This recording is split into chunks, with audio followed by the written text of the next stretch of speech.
Good morning. Today we're going to talk about author's point of view for your comprehension strategy.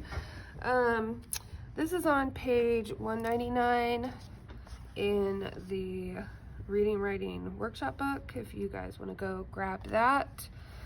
So you're going to read page 199 on author's point of view. This is how the author feels about or thinks about what he's writing.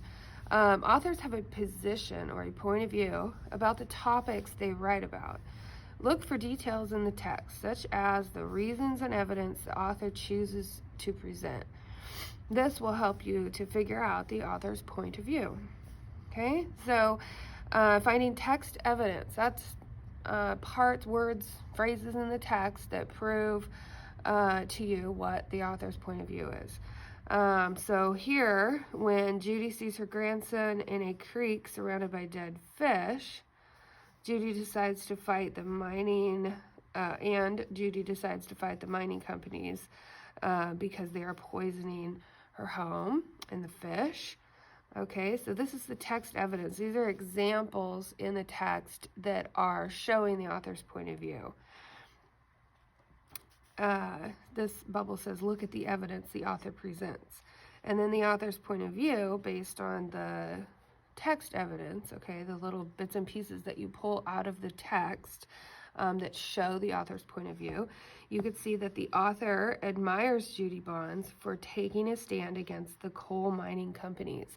So the author's point of view is that she looks up to or admires Judy, Sorry, I thought I was going to sneeze. That the author admires Judy Bonds for taking a stand against the coal mining companies. This is her point of view. This is why she wrote this story, because she looks up to this person. This here says reread pages 196 to 197. Look for 2 more details that help support the author's point of view and list them in your graphic organizer. Now, point of view can be a little bit difficult because, and you're going to have to use that strategy from yesterday of rereading to really go through the text carefully to understand the author's point of view, because it's most likely not going to say the author's point of view is blah, blah, blah. You're going to have to carefully read what the author is saying to figure out why they wrote the story or how they feel about the character in the story based on how they're saying things. So here, if you need to refer back to this page for point of view, you can. And then, this is on Judy, okay, but you're going to use the same strategy, point of view, in a different story. You're going to read the story Delivering Justice from your literature anthology book today. So I'm going to close this, and then we're going to go to the bigger book. Let me make sure we could see the whole book. I got to move my camera a little bit here. Okay, crooked. Maybe if I put it up. Oh, there we go. Okay, so now we can see the whole book. Okay, so this is your bigger hardcover book, the literature anthology book, and you're going to turn to page 216. Okay. And you're going to read this story, Delivering Justice. Okay? And the essential question, what you're kind of looking for while you're reading, is how can one person make a difference? So this is a story about one person making a difference. Read how one man became a civil rights leader in his community. Okay? So you're going to see who that is and how they made a difference, okay? And this is a biography. It's talking about somebody's life written by somebody else. And it is in chronological order. And you can see here the dates and the places are at the top of each section. Here's another date, okay? The first date was 1932. Then we moved to 10 years later, 1942. Going in order of how things happened, 1949, 1960, 1960s again,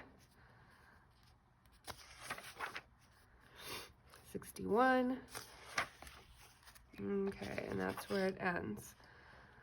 And then summarizing, stop and check. How did people in Savannah bring an end to segregation?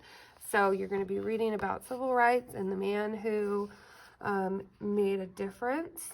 And then after you are done with the story,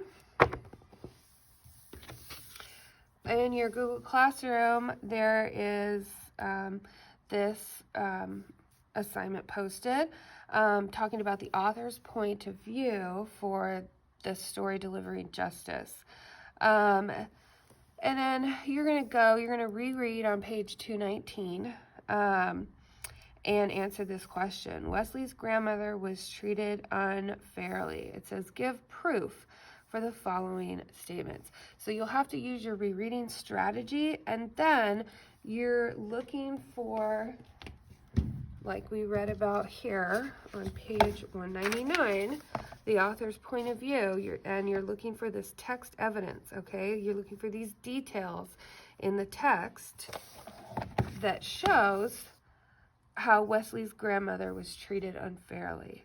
And here again, that segregation was unfair. On page 221, you're going to look for the text evidence of what the author says that lets you know that segregation was unfair.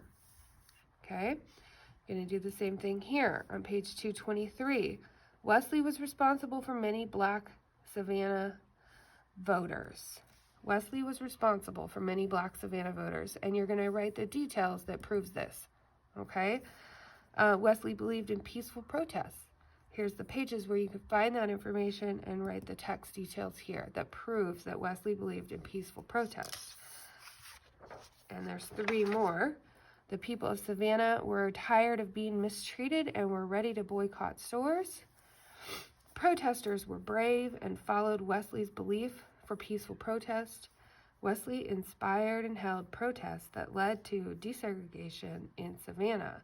The page numbers where you can find the text evidence are next to each question, and you need to write down, I would say, at least 2 examples of text evidence for each one of these questions on both pages. Okay, so at least 2 examples. That was what they showed here for author's point of view. They gave 2 details to show the author's point of view. So that's your assignment for today, and I will see you guys next week to discuss the new reading strategies for next week. And we'll see you guys later. Bye.